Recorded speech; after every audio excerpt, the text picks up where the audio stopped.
Bonjour et bienvenue à Chablis. On se retrouve pour la question-réponse de la semaine. Et cette semaine, on va parler astuces de caviste et demandes saugrenues. J'emploie les termes de la personne qui m'a posé les questions. On se retrouve dans quelques secondes pour parler de tout ça. A tout de suite.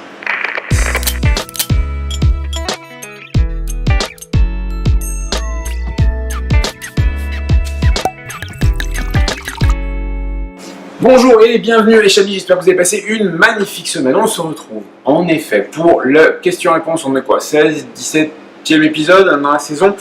Et effectivement, une question qui consiste. Bonjour Arnaud, bonjour. J'ai vu cet article et je me suis dit que vous deviez aussi avoir un paquet d'anecdotes, de demandes saugrenues. Est-ce que tout bon caviste doit avoir son stock de poussière pour faire plaisir aux clients? Alors ça faisait un lien, ça faisait écho à effectivement un article où...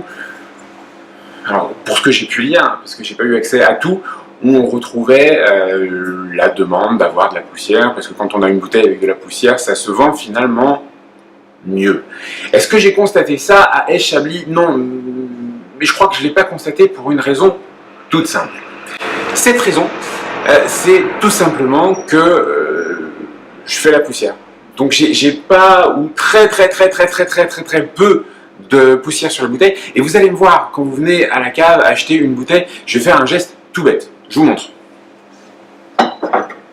Donc hop, là j'ai juste attrapé une bouteille, et en principe ce que je vais faire, c'est dès que je l'attrape, alors je la caresse pas, hein, c'est pas du tout le lien sentimental que j'ai avec les vins, mais c'est simplement que ça me permet d'enlever très rapidement la petite couche de poussière qui, sur un vin qui est de 2015, là on est sur un Fourchaume Domaine des Hâtes, un homme mort en 2015, pour moi, ça n'a pas vraiment de sens. Alors, est-ce que la poussière peut avoir un sens? La poussière peut avoir un sens. J'ai pas l'impression que ça puisse vraiment avoir un sens important chez un caviste. Par contre, chez un professionnel, chez un viticulteur, sur certains vins qu'il va aller chercher au fin fond de sa cave, vous allez retrouver, mais là, c'est presque plus de la poussière, c'est cet amas d'isolant naturel qui va être présent sur la bouteille. Et là, je peux comprendre que c'est un charme. Chez un caviste comme moi, encore une fois, j'ai pas une cave particulière, enfin j'en ai une mais que je n'utilise que finalement très peu, il n'y a pas vraiment de raison pour de la poussière. Maintenant, est-ce qu'il y a des demandes saugrenues? Alors des demandes saugrenues, il y en a tous les jours. Alors, vous connaissez ma favorite demande, c'est des Chablis rouges. Chablis rouge, encore une fois, n'existe pas. Est-ce que vous en avez déjà trouvé? Peut-être. Est-ce que c'est une sorte d'aberration? Je n'en sais rien. Toujours est-il qu'un Chablis rouge, sur le principe, n'existe pas. Chablis, je vous le rappelle, est une appellation basée sur le chardonnay, qui va vous donner des vins blancs, et des vins blancs exclusivement. L'autre demande, un petit peu sur le même style, c'est le crément de Chablis. Alors là où un crément peut être fait avec des raisins récoltés à Chablis, un crément de Chablis en tant qu'appellation ne va pas forcément exister. Et là encore, j'ai, peut-être pas tous les jours, mais régulièrement des demandes sur des créments de Chablis. Mais si, j'en ai déjà dégusté, un caviste m'en a déjà proposé, en plus c'était bon, en plus c'était pas cher. Ok, alors ce que je demande dans ces cas-là, c'est trouvez-en, envoyez-moi une photo.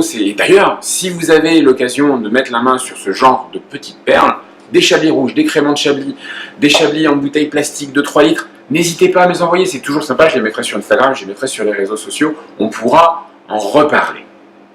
D'autres demandes saugrenues? Alors effectivement, on pourrait parler d'autres demandes saugrenues, alors je ne sais pas si c'est vraiment saugrenu, mais de temps en temps on me demande des bouteilles personnalisées. Mais attention, si je peux comprendre la demande de bouteilles personnalisées pour un mariage, pour un événement, ça pose finalement pas de problème, si ce n'est éventuellement le temps de le faire et le coût qui est lié. Mais ce que je ne sais pas faire, c'est prendre des bouteilles en cave et rajouter une étiquette dessus. Ça, je ne le fais pas. Et c'est vrai que de temps en temps, on me le demande. Bon, la réponse est souvent non, même systématiquement non. Après, pour des cuvées personnalisées, oui, vous pouvez me poser la question. C'est un autre débat, c'est une autre façon de faire. Et là, effectivement, il va y avoir une production qui va être faite à votre nom.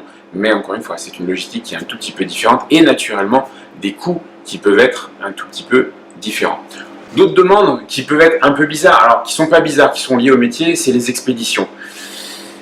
Vous savez comme moi que le vin pèse. Le vin plus la bouteille pèse un petit peu de poids. Donc dès qu'on va parler d'expédition, il va y avoir un coût plus ou moins haut. Et c'est vrai que sur des destinations plus ou moins éloignées, le coût va augmenter. Et les demandes saugrenues du style j'ai acheté 6 petits chablis, est-ce que vous me faites l'expédition gratuitement à Hong Kong? Non, non, je peux pas parce que l'expédition coûte plus cher que les vins. Et de manière générale, les expéditions, même si moi je ne prends pas de marge dessus, c'est-à-dire que c'est une opération qui me coûte finalement, parce que souvent j'offre l'emballage, mais ne me rapporte rien, voilà, je ne peux pas non plus perdre de l'argent sur ce genre d'expédition. On met aussi beaucoup de demandes sur des médailles, et les médailles ont encore une aura assez magnifique, surtout les médailles d'or. Et souvent, la question qu'on va me poser, c'est ah, il est bon ce vin avec la médaille d'or? Il est bon pas parce qu'il a une médaille d'or, il est bon parce qu'intrinsèquement il est bien fait, il est bon sans doute aussi parce que je l'ai sélectionné. Enfin, il est bon, donc je l'ai sélectionné. Maintenant, la médaille, encore une fois, attention, ça dépend du concours. Donc la première chose à faire, le smartphone, on vérifie ce qu'est le concours, s'il y a beaucoup d'échantillons, éventuellement comment le concours est organisé pour savoir si ça tient la route. Et c'est ça qui va vous donner la base. Mais d'avoir un vin médaillé pour avoir un vin médaillé n'est, pour moi, aujourd'hui, pas une garantie de qualité. Ça peut vous sauver la mise à une ou deux occasions éventuellement. Voilà. J'ai fait à peu près le tour des demandes saugrenues. Si vous aussi, vous êtes caviste ou si vous êtes client et que vous avez des demandes qui peuvent paraître un peu bizarres, n'hésitez pas à faire un petit commentaire sur ces vidéos. Si vous avez des questions, vous pouvez aussi naturellement les envoyer. N'oubliez pas que vous pouvez suivre S Chablis sur différents médias sociaux tels que YouTube, Instagram, Facebook et Twitter. Ça doit être Twitter. Vous avez des questions, vous les envoyez, j'en sélectionne une toutes les semaines. Je fais une vidéo toutes les semaines qui va apparaître le lundi, le mardi suivant, que vous me suiviez sur YouTube ou sur Facebook. Qu'est-ce que je dois rajouter? Pas grand-chose, si ce n'est j'espère que vous allez passer une magnifique semaine. C'est bientôt la fin des vacances. Je suis désolé.